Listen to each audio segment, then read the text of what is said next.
من عبد لا يقدم ولا يأخر في مجتمع قريش إلى أن أصبح سيد من أسياد المسلمين، بلال بن رباح رضي الله عنه.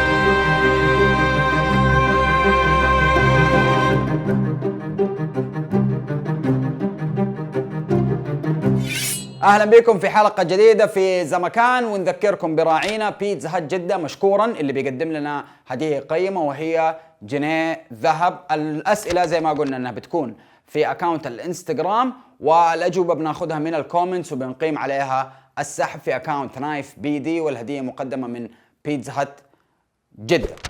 استنوا لاخر الحلقه عشان نعرف مين هو الفائز، وبعد نهاية الحلقة ذي راح نتجه إلى أكاونت الإنستغرام نايف بي دي عشان نشوف سؤال الحلقة هذه.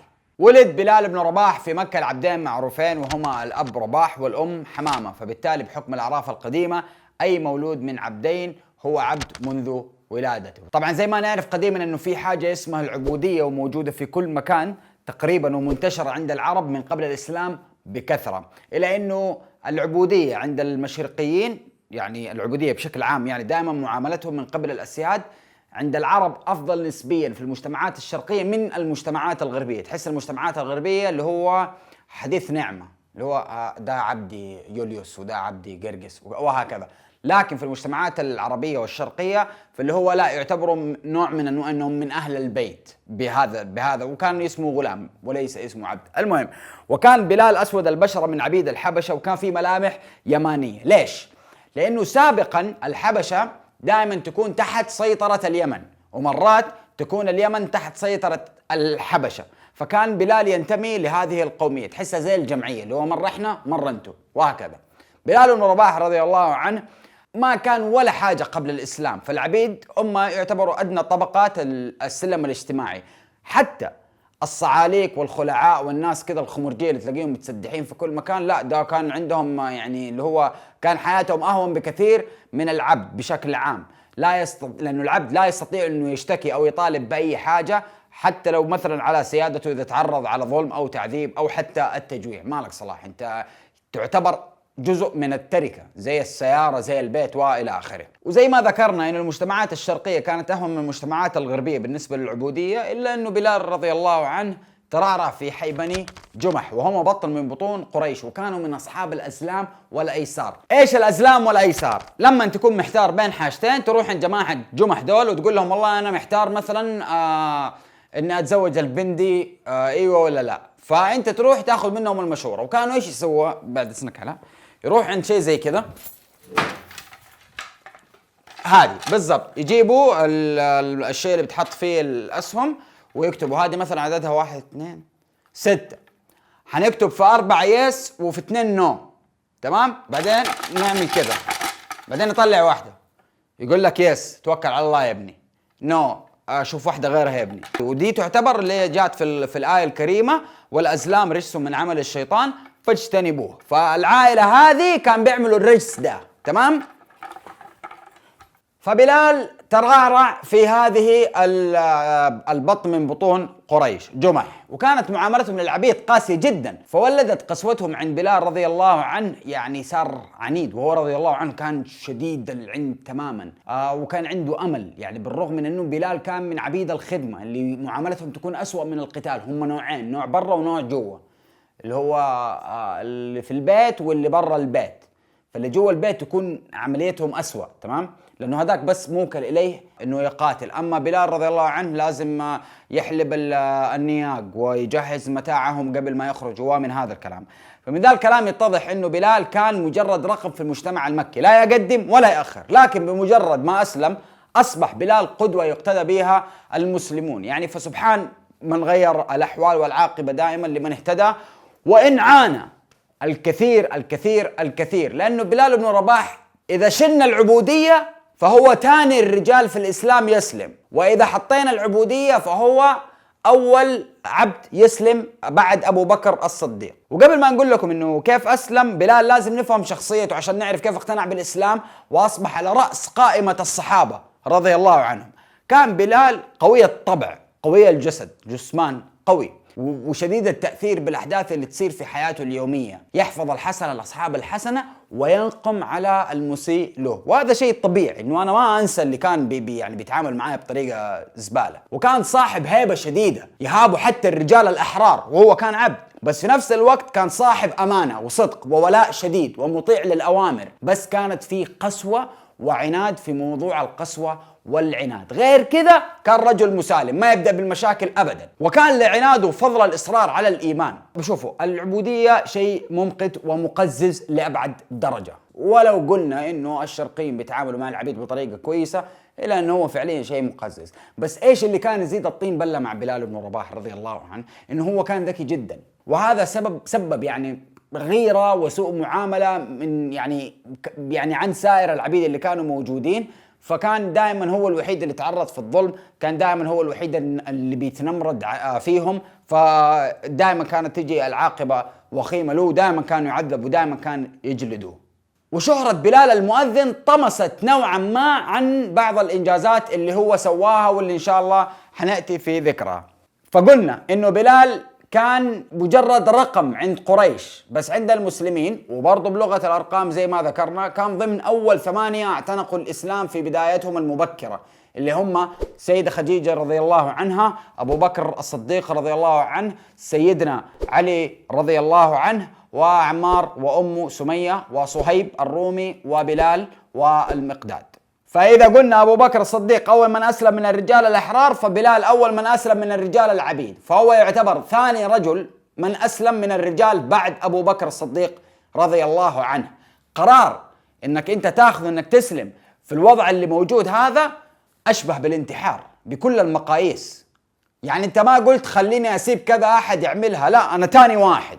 فاضطربت قريش وقررت إنها تعذب المستضعفين، فكان الرسول صلى الله عليه وسلم ما يقدروا عليه لأنه كان بيحميه عمه، وأبو بكر كانت تحميه عشيرة بنو تيم، فتم تعذيب المستضعفين على رأسهم عمار بن ياسر أبوه وأمه وبلال بن رباح. فقرر أمية بن خلف الجمحي إنه يعذب بلال قدام الناس عشان يتراجع عن دخول لدين الإسلام دين محمد. فربطوا في زي الصخرة في وسط شمس مكة الحارقة، وجاب صخرة وحطها على صدره، وكل شوية يخير بين الخروج عن الدين أو البقاء على هذا الحال. فيصبر سيدنا بلال بن رباح في التعذيب ويقول أحد أحد.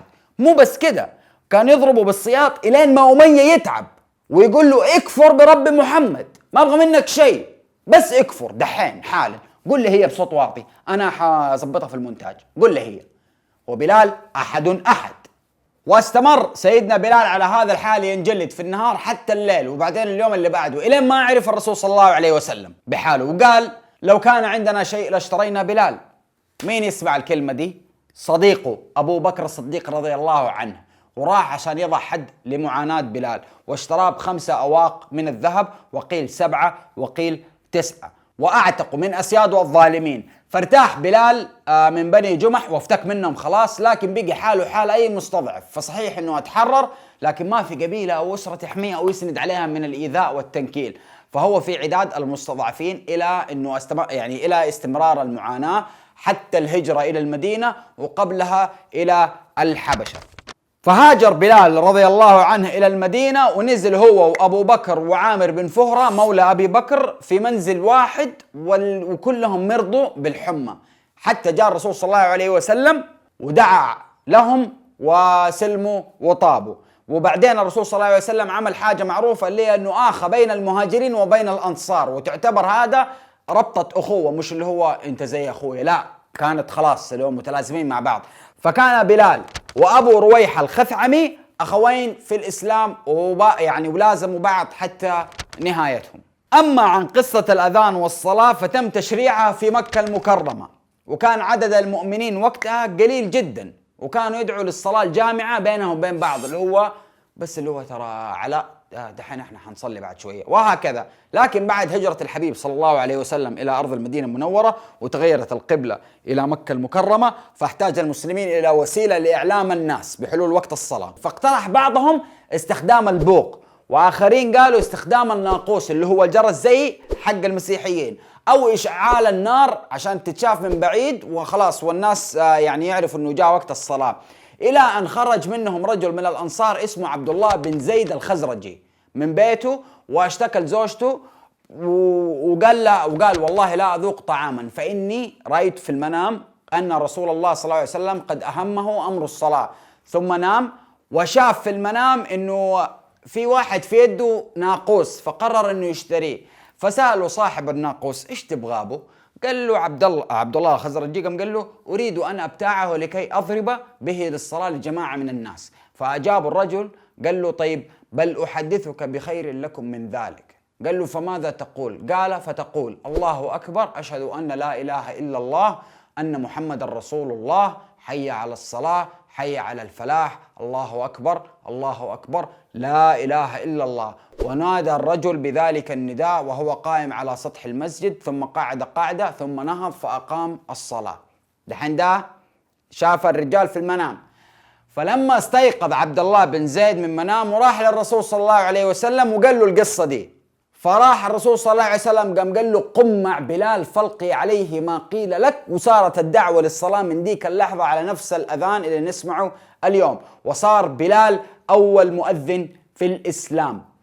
بعدين بلال بن رباح أضاف جزئية الصلاة خير من النوم في وقت صلاة الفجر، فأقرها النبي صلى الله عليه وسلم بالإضافة إلى أدائه لنداء الصلاة، إنه بيقول الصلاة جامعة لما يحدث كمان أمر في المسلمين فيبغوا يتشاوروا فيه في المسجد، يعني في اجتماع وفي حالة طارئة فيقولوا الصلاة جامعة فالناس كلهم يجتمعوا. والاختلاف في صيغة الأذان بين الطوائف يعتبر ترى اختلاف بسيط وطفيف جدا، زي مثلا أخواننا الشيعة يضيفوا إلى الأذان عبارة حي على خير العمل مع حي على الصلاة وحي على الفلاح، ويردد المالكية التكبير مرتين. أما الحنابلة بيكرروا 4 مرات. وما في اختلاف أيضا في عملية تلحين الأذان ما لم يخل بنطق الكلمات، يعني مخرج الكلمة إذا كان واضح فلا شيء في ذلك، إلى أنه الحنابلة يعلنوا الأذان بغير تلحين. فما قيد سمع صوت للأذان كصوت سيدنا بلال وما سبقوا أحد فيه، يعني هذا كان الشرف العظيم، لأنه يعني تخيل محمد صلى الله عليه وسلم كان إمام المسجد وبلال هو المؤذن، وكان محبب الصوت إلى أسماع المسلمين. وعندما يؤذن بلال للصلاة يقيم الصلاة الصحابي عبد الله بن أم مكتوم والعكس. وقال الرسول صلى الله عليه وسلم إن بلال لا ينادي بليل فكلوا واشربوا حتى ينادي ابن أم مكتوم. وكان ابن أم مكتوم يستخلف بلال على الأذان لما يغيب فيصير مؤذن حتى يرجع بلال. وثالث مؤذن في الإسلام اسمه أبو محذورة الجمحي اللي صار مؤذن بمكة بعد غزوة حنين إلى أن مات رضي الله عنه سنة 59 للهجرة. ودي من الصدف ومن التقديرات الإلهية إنه 3 من مؤذنين الإسلام 2 منهم يكونوا من بني جمح اللي كان زمان قبل الإسلام مستعبدين، وسبحانه مغير الأحوال، فالآن يقودهم في الأذان بلال ابن رباح رضي الله عنه، ومنقولة الرسول صلى الله عليه وسلم الشهيرة أرحنا بها يا بلال. طب في الغزوات بلال رضي الله عنه كان صلب وكان شديد وكان قوي جدا، وشارك في جميع الغزوات بالإضافة إلى عمله كمؤذن، وكمان بالإضافة غير أنه مؤذن اشتغل خازن عند الرسول صلى الله عليه وسلم، لأنه كان يمتاز زي ما قلنا بالأمانة، فكان له شرف خزن الطعام ومال الرسول صلى الله عليه وسلم وتجهيز متاع الرسول. ويكفي بلال فخر أنه عندما يقيم للصلاة فينتهي ويلتفت ويقابل وجه النبي صلى الله عليه وسلم على يمينه وهو يصلي خلفه مباشرة. ويعني أي شرف هذا أنك أنت تقابل الحبيب صلى الله عليه وسلم 5 مرات في اليوم.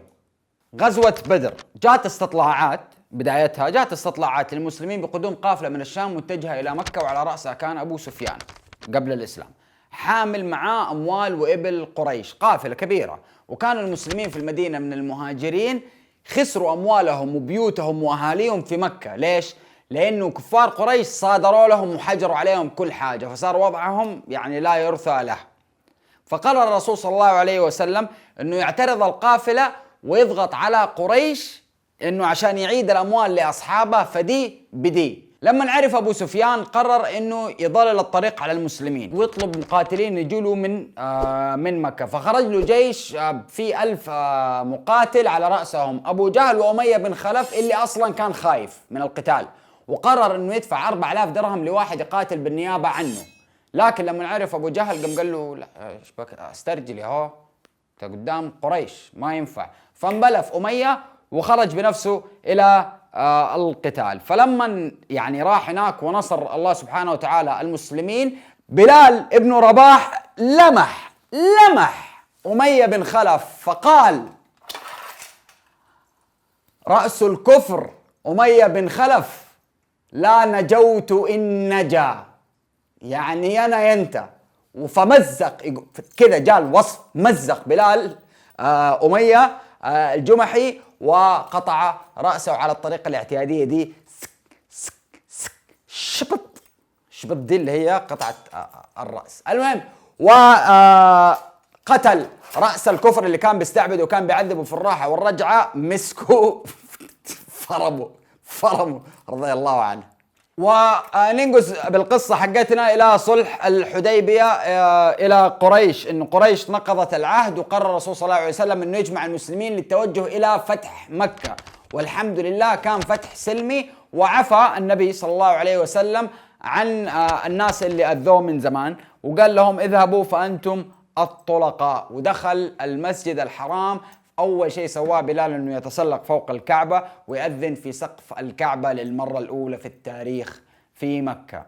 وهذا مش مجرد أذان عادي، لأنه انقلب حال الإسلام من فتح مكة المبارك، وكان لبلال شرف دخول جوف الكعبة مع الرسول صلى الله عليه وسلم، وقاسموا هذا الشرف أسامة بن زيد رضي الله عنه وعثمان بن طلحة. بلال بن رباح بعد وفاة الرسول صلى الله عليه وسلم، طبعا اختلفت الأقوال من المؤرخين، فناس كثير قالوا أنه بلال امتنع عن الأذان بعد وفاة الرسول صلى الله عليه وسلم، لكن أرجح الأقوال تقول أنه استمر في الأذان حتى نهاية خلافة الصديق أبو بكر رضي الله عنه.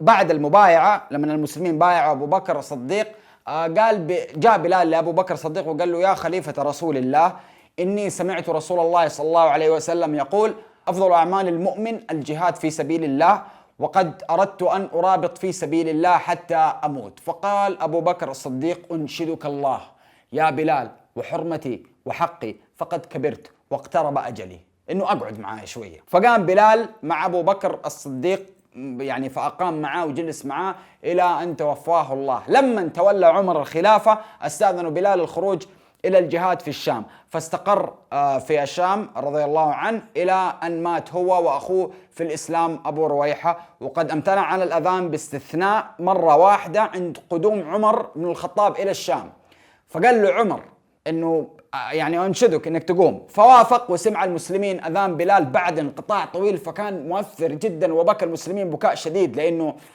افتكروا الأيام القديمة، افتكروا الرسول صلى الله عليه وسلم، إنه الصوت هذا دائما كنا نسمعه مرابط مع الرسول صلى الله عليه وسلم، وهذه المرة بنسمعه للمرة الأخيرة.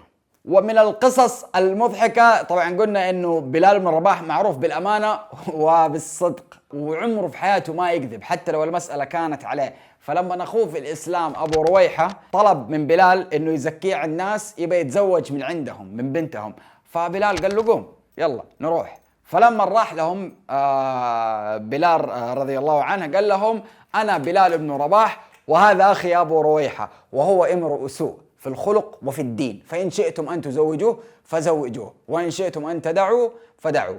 لكن أهل البنت يعني بمجرد ما شافوا سيدنا بلال وافقوا على الزواج على طول، اللي هو كفاية جيتك عندنا بس، وكان صادق.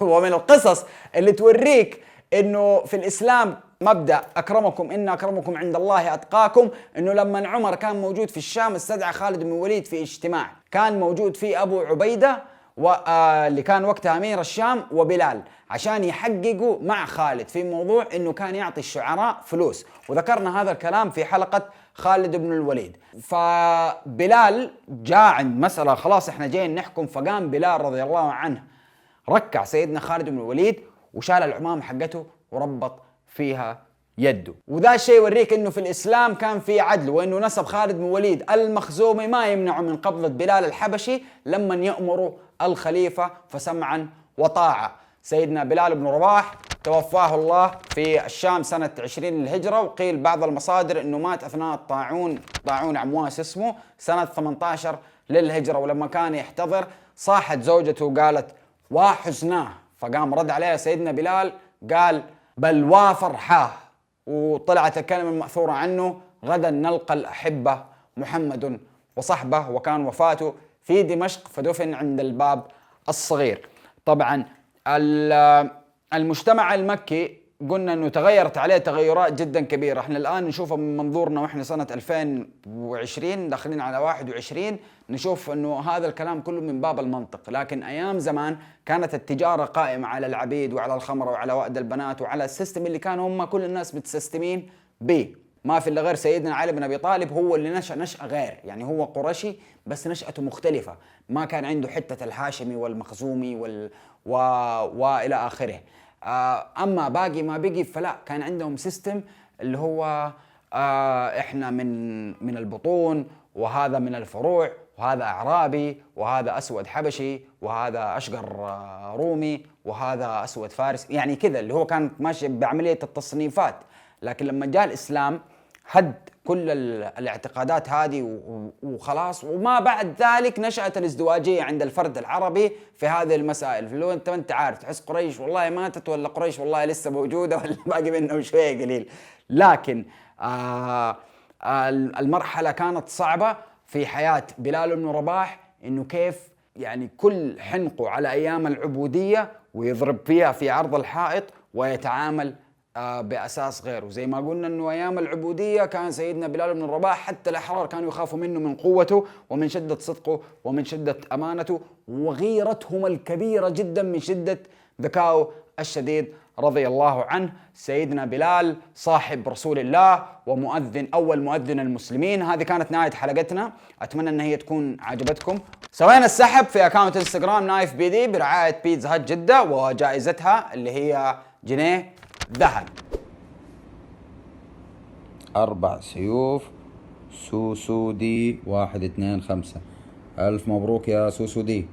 وأتمنى أنكم تدعمونا عشان نوصل لعدد ناس كبير. بدعمكم لنا البرنامج هذا راح يعني يستمر بطاقة أكبر من اللي احنا متعودين عليها زي المرات اللي فاتت.